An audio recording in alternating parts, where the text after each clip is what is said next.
YouTube, make sure y'all like, comment, and sub to the channel. Follow all my socials, Twitch, Instagram, TikTok, Tumblr. Follow me on all my socials. Make sure you like, comment, and sub to the channel. Let's get to the video. Lil Durk allegedly had OTF Jam's baby mother to prevent him from snitching. What? Now we all know OTF. Wait a minute, bro. What? That's a crazy title, bro. Jam is 100% testifying against Lil Durk in this federal murder for hire case.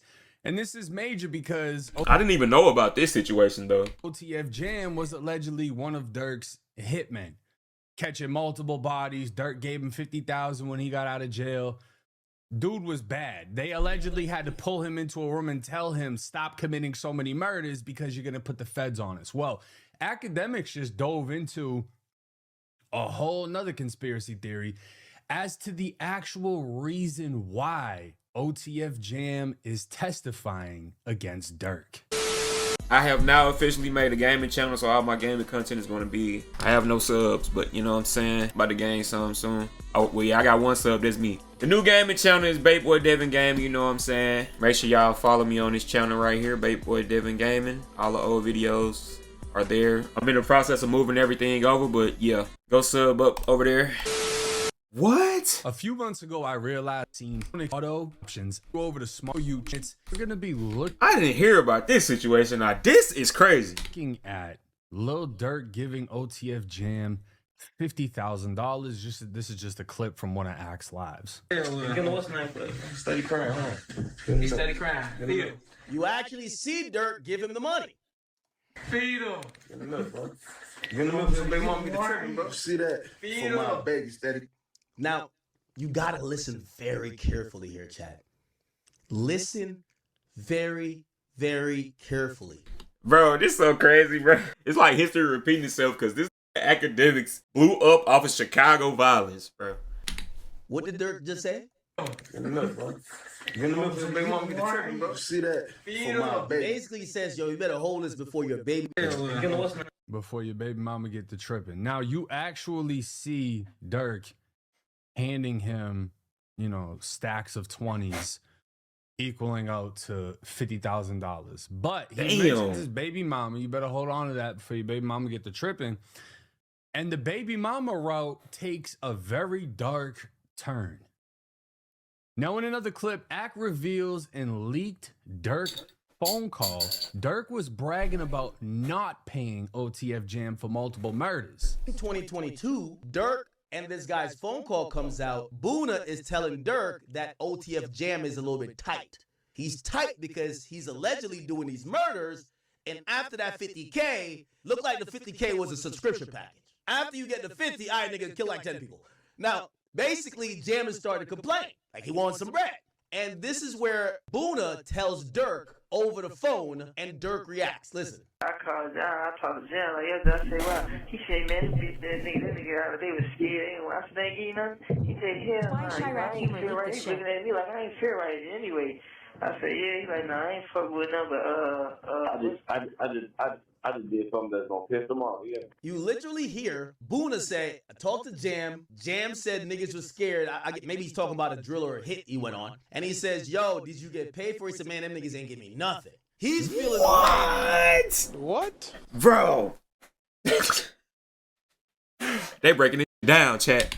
And Durk is reacting to it. It appears that Durk probably knew he was starting to feel away, but Durk didn't give a fuck. Durk says, I just did some shit to piss him off. So either he's kind of like bragging about not paying Jam, or there is a theory that Durk quickly start realizing that Jam might be jammed up by the feds, and that's why he doesn't want to pay him. It's either one.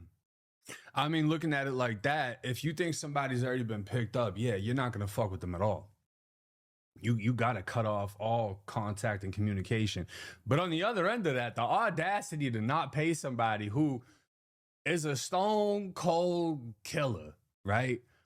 Not only are they allegedly putting in work for you, but obviously they've done shit for themselves, maybe for other people. Jam is just smacking people off the planet, right? Just knocking them. Just left to right. Like it's nothing. Like it's a regular. Get go left to right. That's wow. Fucking job. So for Durk to be like, yeah, fuck him. I ain't paying him. I just did something to piss him off. That's some crazy shit. Because how you Crazy get as around fuck. this dude in real life and feel comfortable around him knowing what he actually does? There's a big difference between paying somebody to do something and being the person that actually gets it done. There's a very big difference between the two. You know, one, you could be like, oh, well, Durk's the boss. He's the money. He's the this and the that. Yeah. But this dude is the crash out. This is the dude that goes and actually does. I mean, you could just see the difference in the picture right here. He's posing with the bread. He's, you know, he ain't got to do too much. He's got this fat ass chain. But this dude, no matter how much money you put in his hands, he just looks like he kills people. But basically, this is proof that Jam felt underappreciated. And the reality is, I know 50,000 is a lot of money, but it's not enough money for unlimited murders. Lord Jesus. Feeling unappreciated. It's like a Chicago love story. Man. I mean, yeah, 50,000 sounds like a bag. To most people, 50,000 is a bag, but 50,000 gets blown through like that. And paying someone 50,000 for unlimited murders, allegedly, is crazy. That's insane. That's not. It is. You know, the price of life is cheap in Chicago for sure. But $50,000 isn't what you think it is. If one of you hit a scratch off for $50K, the majority of you would blow that within the next 3 months. And the financial advisors can jump in the comments and act like, oh, I'd invest in this and I'd invest in this. Realistically, it just doesn't happen like that. Statistically, most people that win the lottery end up losing it all. But this is where things take a very big turn. Academics alleges Lil Durk paid OTF members to knock off OTF Jam's baby mama to scare him from cooperating with the feds.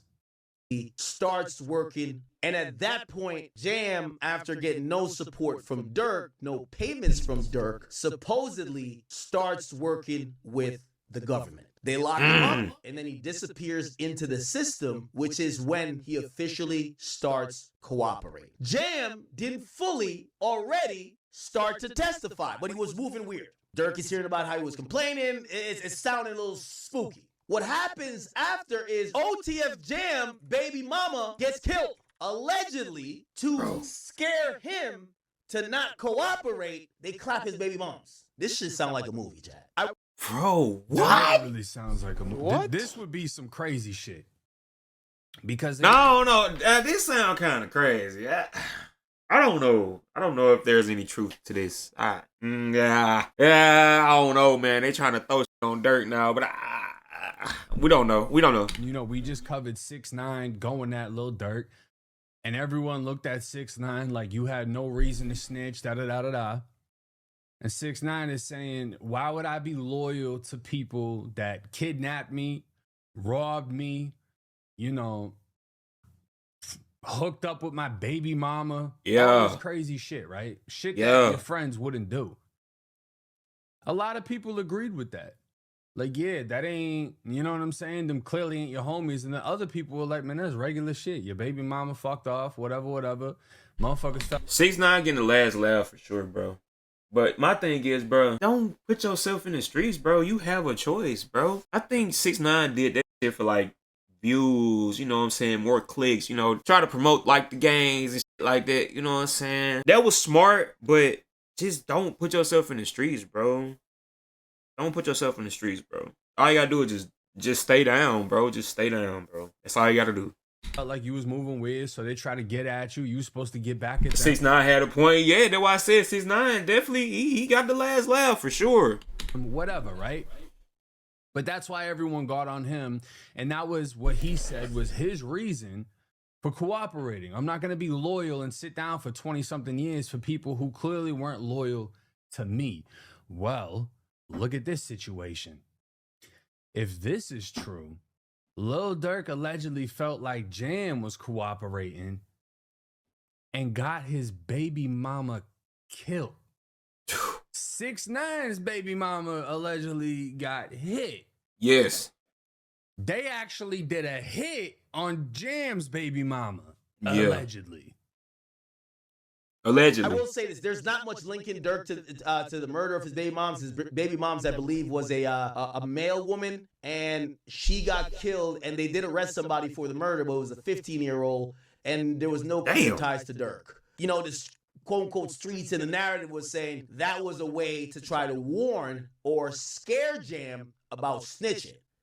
They found out that Durk was doing murder for hire. And I feel like now they just throwing shit on Durk now, bro. I ain't gonna lie. I really don't like that. They just talked to him. You couldn't have just like said something. You just had to go and flat out kill his baby mama.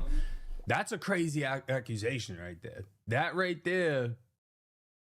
If that would have proved to be true, I mean, how many of y'all would sympathize with Jam?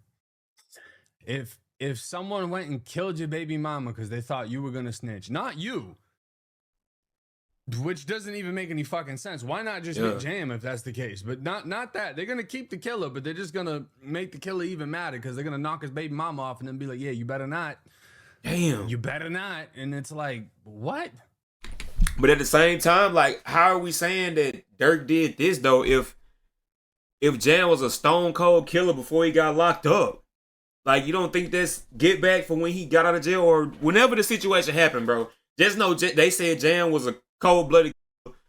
Y'all pinning it on Durk though, man. That could have been karma, man. They probably trying to get his people gone. All them bodies he caught. You know what I'm saying? So they really just putting shit on Durk. Now a 15-year-old boy They just saying shit. sentenced to 5 years in juvenile detention after pleading guilty to the July 19th, 2024 shooting of a U.S. Postal Service letter carrier, Octavia Redmond, who was 48 years old, in Chicago's West Pullman neighborhood. Just before 11:40 in the morning, Redmond was delivering mail on the 12,000 block of South Harvard Ave when a man exited a stolen white Dodge Durango and approached her. He shot her multiple times at close range before fleeing. She was taken to Christ Hospital and later died from her injuries. Damn. Authorities used private surveillance video and an anonymous tip to track the suspect's movements before and after the shooting. The stolen vehicle was later found abandoned and torched in the West Chatham neighborhood. Prosecutors also linked the gun to a separate battery case. The teen was arrested in Cedar Rapids, Iowa on September 30th, 2024, extradited to Chicago and charged with first-degree murder.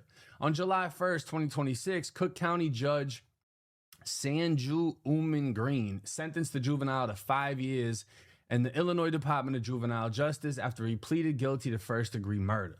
The case was prosecuted in juvenile court, and the judge applied juvenile court sentencing guidelines. He was sentenced on June 3rd, 2026, so this year. Redmond, who had worked for USPS for 15 years, was described by neighbors as a mother to the neighborhood. The National Association of Letter Carriers and other postal workers rallied, calling for stronger protection for carriers and renewing calls for improved safety on city. I mean, I don't think none of that's going to matter when your baby daddy is OTF Jam and he's out there spanking shit. But exactly. I just said that. The fact that a 15-year-old got booked on that, I didn't even know that they could run a first-degree murder case in juvenile court. I would assume that charge is big enough, first-degree murder. There isn't a charge bigger than that. I would assume you would get straight to adult court. You'd be adjudicated as an adult. You would go to the adult county jail and be held in a different wing until you turn 18. He only got 5 years for killing her. That's insane. Yup. He's going to be out. You know, he's probably going to get time served because he's been locked up already for 3 years. This kid's going to be out and he's going to be under 20 years old with a body under his belt. Yep. Minor who pleaded guilty to killing a postal worker will spend 5 years in juvenile detention. Octavia Redmond was killed in July of 2024 That shit's while she sad, was delivering bro. mail. The Rest in juvenile peace to got her. out of a stolen vehicle and shot her multiple times at close range. That person pleaded guilty to murdering her last month. Developing this morning, Chicago police have released surveillance video of a person of interest in the deadly shooting of a postal worker. The shooting happened last month in the West Pullman neighborhood. Mugo Odigwe is live in the newsroom this morning with a look at that new video. So Mugo, what does it show? Well, first off, we know the U.S. Postal Inspection Service is already offering a $250,000 reward for information leading to an arrest and conviction in this. Well, no wonder they got the tip then. They offered up $250,000. And that's the thing is, like, you got to understand, what are the chances that 15-year-olds in Chicago are getting sent on hits, knowing that the punishment isn't going to be extreme. And then the same person that sent you on the hit drops the tip to get you booked so they can collect the $250 after paying you like $5K to go do the murder. What if that actually happened, right? You give a 15-year-old $10K, he goes and kills somebody. He ain't going to get that much time. He got 5 years in this case. But then you drop the tip and you walked with $250,000. And the person you wanted to get killed got killed. What? And now, Chicago police are hoping the new video gets them closer to the killer. So here's that video on your screen. Part of it shows a man getting to a white Dodge Durango near 70th and Campbell. This is right before the shooting. Then at some point, the same video shows a man getting out of that Durango near 121st and Harvard. He runs across the street and out of view. Then he runs back to the car. Bro, they doing it shit in the daytime, bro. Chicago is that bad, bro. Before it drives off. Police say on that day, Friday, July 19th, around 11:40 in the morning, 48-year-old postal worker Octavia Redmond was in front of a home near 121st and Harvard when a man walked up to her and shot her. She died at the hospital. The Dodge Durango used in the shooting was later found abandoned and torched in the middle of a field on South Holland Avenue. Now, anyone with information on this shooting is asked to call Area 2 detectives. Yeah, I mean, that's pretty extreme. And that's sad, bro. OTF Jam and seeing that play out. Especially if he's thinking it came from his own people. Like, damn, they really sent somebody at my people, at my family. Yeah. How am I going to play this out? Obviously, Jam doesn't have the power to go at Durk because Durk is surrounded by people at all times. Durk's a multi-millionaire. Durk doesn't even live in Chicago. So Jam doesn't necessarily have the capability to get at him. Well, what's something he could do? Cooperate. If he cooperates with the feds, he saves himself from any crazy amount of prison time. Yeah. But he's also essentially putting away the person who allegedly got his baby moms killed. Now, that's Dude BM. Yes, bro. OTF Jam. That's OTF Jam's baby mother. They got killed by a teenager. And she was working. She worked for USPS, bro. She was on the job. Like, bro, probably trying to make ends meet. But like I said, bro, they're trying to pin Durk name to this, bro. OTF Jam was out here smacking. Now, as far as the history of OTF Jam, his real name is Casey Hester, and this is mugshots.com. They upload regular mugshots, but they also seem to have a lot of prison mugshots. This is the same website that posted the picture of me with the infamous slash that everybody said was a fake picture. And I say this every time. W1090. Hey man, congratulations, bro. You made it out, bro. You made it out, bro. I say that every time. I mean, W1090J. It actually tells you when this photo got uploaded. Let me see. This official record was collected from a law enforcement agency on November of 2013. So this picture got uploaded in date added 11/16/2013. Everybody said I faked this and I photoshopped it, but I was actually in prison when this hit the internet. I was that boy had burglary work camp. But yeah, so I mean, unless this is a fake picture, we have OTF Jam right here. And this was when he was at the Northern Reception Center. His parent institution was Stateville Correctional Center. And he was in there for aggravated battery, discharge of a firearm, and sentenced to 14 years. So again, I believe they said he was released in 2022. But other than that, I wasn't really able to find much details on the shooting that put him away. Now, interestingly enough, we spoke on the reason 6ix9ine gave for cooperating. We compared it to the alleged reason why Jam is cooperating. And academics the other day would ask 6ix9ine what he would have done if he was in Lil Durk's position. In Durk's position, what would I do, right? Yeah. If I was in Durk's position, when we first got indicted for the murder for hire, I would have quickly lawyered up OTF Vonnie, OTF Jam, because now we part of one firm. You know how it goes. That one firm controls. I said that, and a Listen, lot of people didn't get it. when you got a dream team, one is on me, one is on my mans, the other one is on my mans, and then their paralegals is on them. Ain't no way you gonna tell because everything's gonna get back to me. I agree with Yeah. that. I'm saying, if in Durk's position, what would I do, right? Yeah. Now that sounds like the best route, lawyering everybody up. But at the same time, if you feel like Jam is already cooperating, there's not much you can do. And you're cooked. You know what I mean? It sounds good, but if he's already cooperating, and especially if you're the one that got his baby mama hit, you're not gonna pay for his lawyer. Realistically. But this murder has not been introduced to this federal case, so keep that in mind. This is just an example of an alleged reason why Jam could be motivated enough to do this. Aside from saving his own ass, there could be some animosity over the fact that his baby mom's was killed. But let me know y'all's thoughts and comments in the comment section. It's 1090 Jake. I'm rocking with y'all, and y'all rocking with me. Till next time. I don't know about all that. I don't know. I don't know how I feel about that, bro. Y'all trying to put this shit on Durk. I don't know about that game. I don't know about that, bro. That's weird, bro. Cause like I said, the nigga Jam was out here getting it gone. That shit ain't got nothing to do with Durk, bro. That's a crazy assumption, bro. I don't know about all that, bro. That shit. Academics broke that shit down though, but we don't know though. We don't know. We don't know.